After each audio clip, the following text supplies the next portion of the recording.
আসসালামু আলাইকুম রহমতুল্লাহি ওবারাকাতুহু। সম্মানিত সুদী, শুরু হচ্ছে ধারাবাহিক তাফসির সূরা আহজাবের ৪১ নং আয়াতে কারিমা হতে। বিসমিল্লাহির রহমানির রহিম। ইয়া আইয়ুহাল্লাযীনা আমানু যকুরুল্লাহা যিকরান কাসীরা। আল্লাহ রাব্বুল আলামিন বলছেন, হে ঈমানদারগণ, তোমরা আল্লাহ তাআলাকে অধিক পরিমাণে স্মরণ করো। এই আয়াতের ব্যাখ্যায় ইবনে আব্বাস রাদিয়াল্লাহু আনহু বলেন, আল্লাহ তাআলা তার বান্দার উপর এমন কোনো ইবাদত ফরজ করেননি যার সীমা নির্ধারণ করা নেই, যেমন ৫ ওয়াক্ত নামাজ ১৭ রাকাত, রোজা ১ মাস, হজ জীবনে একবার এবং উযুর থাকলে প্রত্যেকটি ইবাদত রহিত বা স্থগিত রাখার বিধান রাখা হয়েছে। জিকির ছাড়া জিকিরের কোনো সীমা নির্ধারণ নেই। অর্থাৎ যত ইবাদত রয়েছে পৃথিবীর বুকে আল্লাহ তাআলা দিয়েছেন, সব ইবাদতের নির্ধারিত একটা সীমা রয়েছে। একমাত্র আল্লাহ তাআলার জিকির, আল্লাহ আল্লাহ, সুবহানাল্লাহ সুবহানাল্লাহ, আলহামদুলিল্লাহ, লা ইলাহা ইল্লাল্লাহু আল্লাহু আকবার, এইরকম জিকিরগুলো যার কোনো সীমা নির্ধারণ নেই, সর্ব অবস্থায় আপনি করতে পারেন। ওয়াসাব্বিহুহু বুকরাতাও ওয়া আসীলা, এবং সকাল সন্ধ্যায় আল্লাহর পবিত্রতা জ্ঞাপন করা।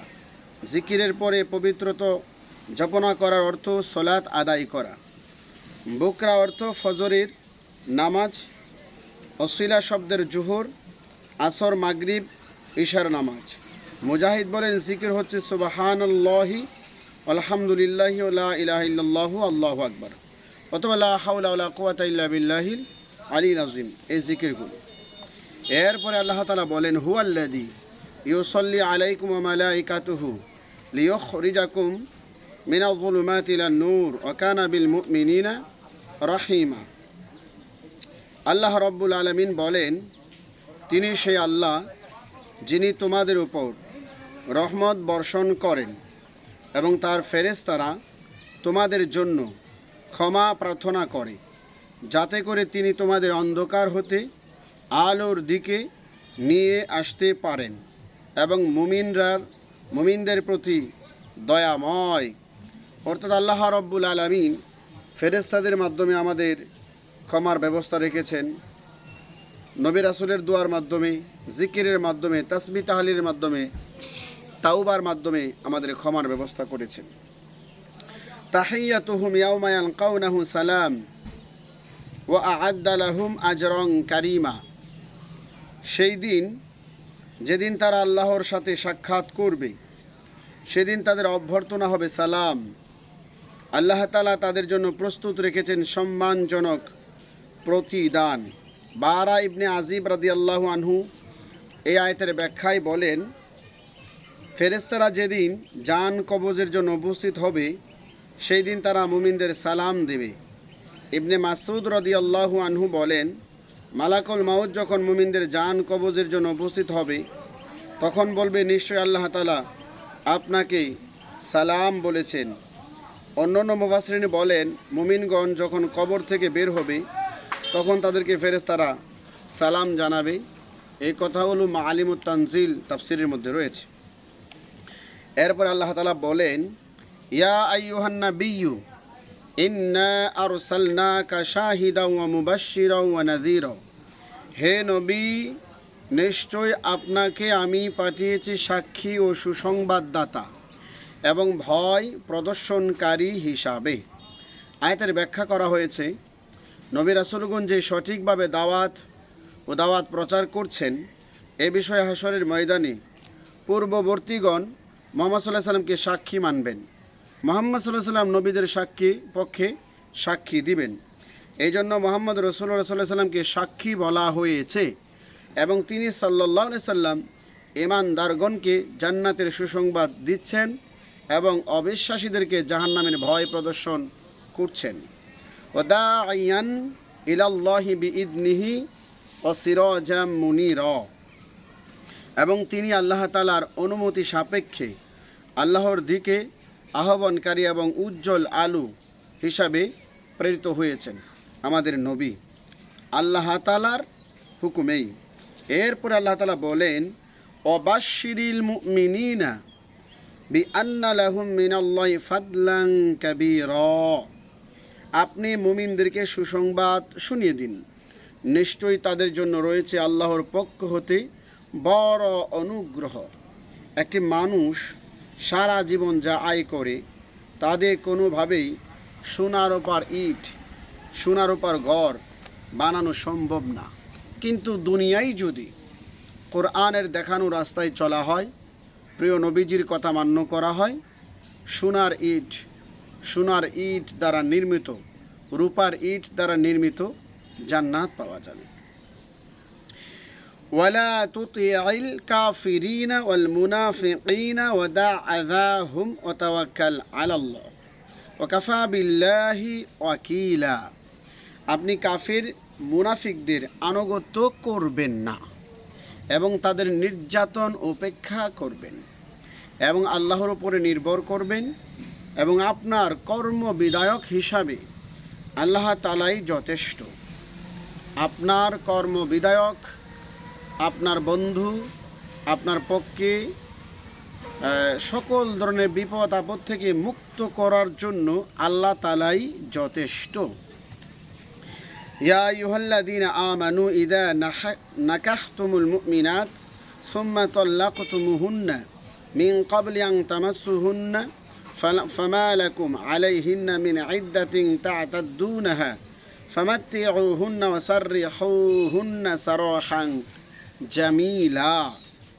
হে ঈমানদারগণ, যখন তোমরা কোনো বিশ্বাসী নারীকে বিবাহ করো অতঃপর তাকে স্পর্শ করার পূর্বে তালাক দাও, তাদের ক্ষেত্রে তোমাদের কোনো ইদ্যত গণনা করতে হবে না।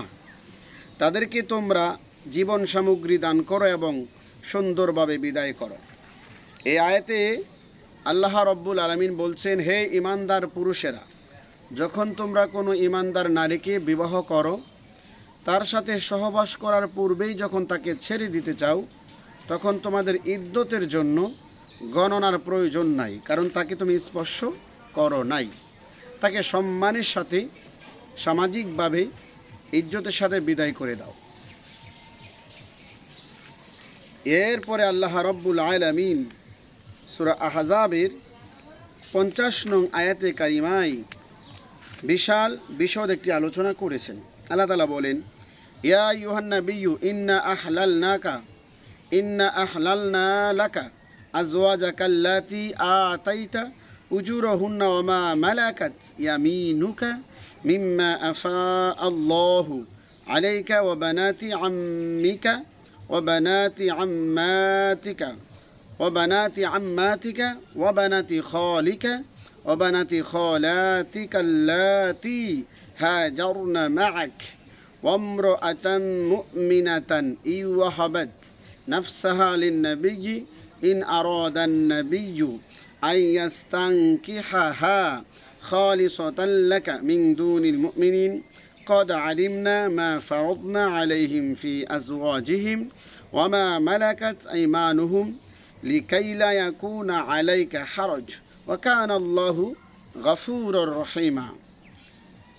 আল্লাহ তাআলা বলতেছেন, হে নবী, নিশ্চয় আমি আপনার জন্য বৈধ করেছি আপনার স্ত্রীগণকে, যাদেরকে আপনি মোহর দিয়েছেন অর্থাৎ বিবাহ করেছেন, এবং যাদেরকে আল্লাহ তাআলা আপনার কাছে ফেরত দিয়েছেন বন্দী হিসাবে, তাদের মধ্য হতে যারা আপনার অধিকারভুক্ত দাসীতে পরিণত হয়েছে, এবং আপনার জন্য বৈধ করা হয়েছে আপনার চাচার কন্যা, ফুপুর কন্যা, মামার কন্যা, খালার কন্যা, যারা আপনার সাথে হিজরত করেছেন, এবং কোনো মুমিন নারী যদি তার নিজেকে নবীর উদ্দেশ্যে দান করেন, নবী ইচ্ছে করলে তাকে বিবাহ করতে পারেন।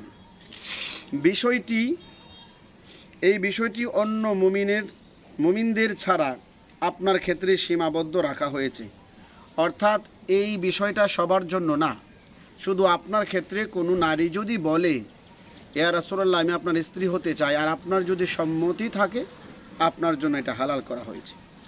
অবশ্যই আমার জানা আছে যা আমি মুমিনদের উপরে তাদের স্ত্রী এবং দাসীদের বিষয় ধার্য করেছি, যাতে আপনার কোনো সমস্যা না হয়। আল্লাহ তাআলা ক্ষমাশীল, পরম দয়ালু। এই আয়াতে আল্লাহ রাব্বুল আলামিন নবীর স্ত্রী এবং নবীর যুদ্ধের ময়দানে যুদ্ধের মাধ্যমে যে দাসীগুলো নবীর আন্ডারে চলে আসছে তাদের সাথে সহবাস করা জায়েজ বলা হয়েছে। এর কারণ হচ্ছে, এখানে অনেকে প্রশ্ন তুলতে পারে দাসীদের সাথেও সেক্স করা জায়েজ। এই জন্য আল্লাহ তাআলা সবসময় কল্যাণ দেখেন। আগেকার নিয়ম হচ্ছে, কোনো দাসী যখন কোনো মনিবের বাড়িতে বিক্রি হতো, সারা জীবনের জন্য মনিবের হুকুম ছাড়া কোথাও বিবাহ বসা বৈধ ছিল না। ওই ক্ষেত্রে ওই দাসীর গায়েও তো সেক্স হরমোন রয়েছে। আল্লাহ তাআলা বিধান করে দিয়েছেন মনিবের সাথে সেক্স হবে। যদি সন্তান জন্ম নেয় তখন সে স্ত্রীর মর্যাদা পাবে। এই বিষয় নিয়ে আমরা যখন আল্লাহ তাআলার দিকে আঙ্গুল তুলব, আমাদের ঈমান নষ্ট হয়ে যাবে। আল্লাহ তাআলা আমাদের জন্য যা করবেন সর্ব অবস্থায় ভালো করেন।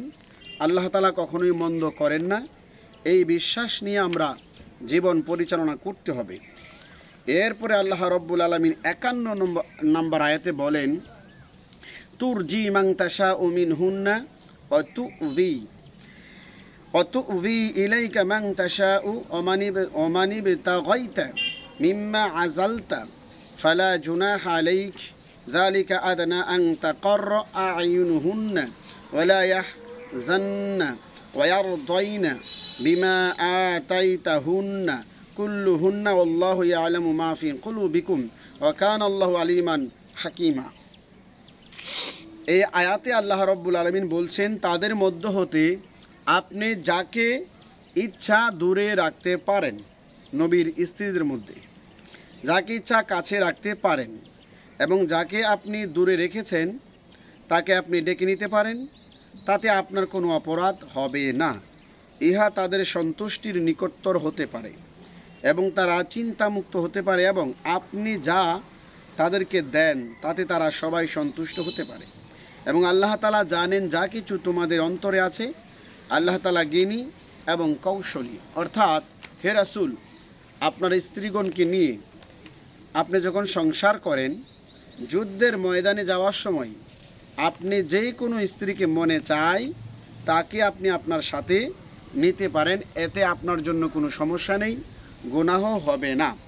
আবার যদি মনে চায় এক স্ত্রীকে রাখা অন্য স্ত্রীকে কাছে রাখবেন, তাতেও কোনো সমস্যা নাই। আমি আল্লাহ আপনার আমলনামায় গুনাহ লিখব না। সুবহানাল্লাহ। 52 নম্বর আয়াতে আল্লাহ তাআলা বলেন, লা ইয়াহিল্লু লাকান নিসাউ মিন বাদু ওয়ালা আন তাবাদদালা বিহিন্না মিন আজওয়াজিন ওয়ালাউ আ'জাবাকা হুসনুহুন্না ইল্লা মা মালাকাত ইয়ামিনুক ওয়া কানা আল্লাহু আলা কুল্লি শাইইন রাকিবা। এরপরে আপনার জন্য আর কোনো নারী বৈধ নয়, এবং কারো সৌন্দর্য আপনার মনপুত হলেও এদের কাউকে আপনি বদল করতে পারবেন না আর বিবাহ করতে পারবেন না। অধিকারভুক্ত দাসী ছাড়া আল্লাহ তাআলা সব কিছুর দর্শক।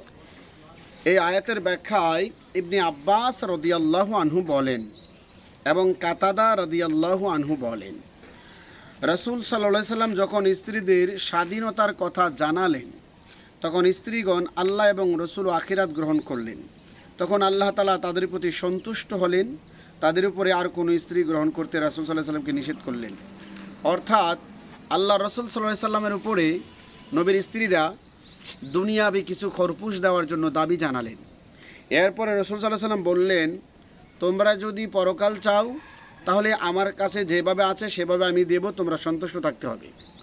আর যদি দুনিয়া চাও তাহলে তালাক নিয়ে যাও, তোমরা তোমাদের মতো করে জীবন করো।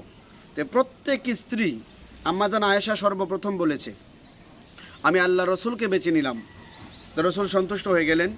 আম্মাজান আয়েশা রাদিয়াল্লাহু আনহার কথার সাথে সুর মিলিয়ে সব স্ত্রীরা আল্লাহ রসুলকে গ্রহণ করলেন। তখন আল্লাহ তাআলা খুশি হয়ে বললেন, ইয়া রাসূলুল্লাহ, এখন থেকে আর আপনি নতুন কোনো স্ত্রী গ্রহণ করা আপনার জন্য বৈধ হবে না। আল্লাহ তাআলা নবীর স্ত্রীদের এই যে পরকালের চিন্তাধারাকে আল্লাহ তাআলা সম্মান দিয়ে নবীকে বিবাহ করা আর সামনে কোনো নতুন নারী বিবাহ করা আল্লাহ তাআলা বন্ধ করে দিলেন। আল্লাহ রব্বুল আলামিন আমাদের অন্তর জানেন, আল্লাহ তাআলা আমাদের সকলকে কোরআনুল কারীমের আয়াতের শিক্ষা থেকে শিক্ষাগুলো আমাদের বাস্তব জীবনে বাস্তবায়ন করার তৌফিক দান করুক। পরবর্তীতে আলোচনা করা হবে সূরা আহজাবের 53 নং আয়াতে কারিমা থেকে। আজকের জন্য সমাপ্ত। আসসালামু আলাইকুম রহমতুল্লাহ।